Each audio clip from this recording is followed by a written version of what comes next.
টি-20 বিশ্বকাপ ব্যর্থতা নিয়ে বিসিবির কার্যনির্বাহী সভায় আলোচনা হলেও আসেনি কোনো সিদ্ধান্ত। তবে সিদ্ধান্ত এসেছে স্টেডিয়াম নিয়ে। আলোর মুখ দেখছে শেখ হাসিনা আন্তর্জাতিক ক্রিকেট স্টেডিয়ামের নির্মাণ কাজ। বেতন বাড়ছে বিসিবি অন্তর্ভুক্ত দেশীয় কোচদের, বেতন বাড়ছে মাঠ কর্মীদেরও। চুক্তি বাড়ছে স্পিন বোলিং কোচ মুস্তাক আহমেদের। টি-20 বিশ্বকাপের পর প্রথম বোর্ড সভা। স্বাভাবিকভাবেই আলোচনায় আসার কথা টাইগারদের পারফরমেন্স, সিদ্ধান্ত আসার কথা নেতৃত্ব কিংবা কোচ নিয়ে। তবে এসব হয়নি কিছুই।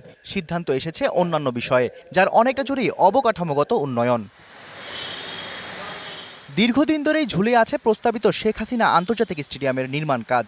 এবার আলোর মুখ দেখতে যাচ্ছে বিসিবির এই মেগা প্রকল্প। অনুমোদন হয়েছে দরপত্র। এছাড়া ফতুল্লা ও সিলেট স্টেডিয়ামের বিভিন্ন সরঞ্জাম কেনার ব্যাপারেও সিদ্ধান্ত এসেছে।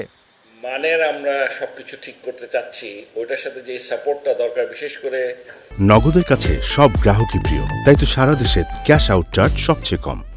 গ্রাউন্ড ইকুইপমেন্টসের এদিক দিয়ে এবং অন্যদিকেও আছে, ল্যাকিং আছে। এটা আমরা সিদ্ধান্ত দিয়ে দিয়েছি, ঠিক আছে আপাতত এটা 3 ফেজে কিনে ফেলো। আমাদের লাগবে তো অনেকগুলা। Sheikh Hasina international cricket stadium, ওটার টেন্ডার প্রসেসটা মোটামুটি যা দেখেছি সবই অ্যাপ্রুভ করে দিয়েছি। বোর্ড সভায় আলোচনা হয়েছে দেশি কোচ নিয়েও। বিদেশি কোচরা কারি অর্থ পেলেও দেশি কোচদের নিয়ে বরাবরই অনীহা থাকে বিসিবির। এবার সেই সমাধানে হেঁটেছে ক্রিকেট বোর্ড। এবং salary structure of coaches, selectors and trainers and the support staff under game development যারা ছিল তাদের স্যালারি আমরা স্ট্রাকচারে রিভিশন করেছি।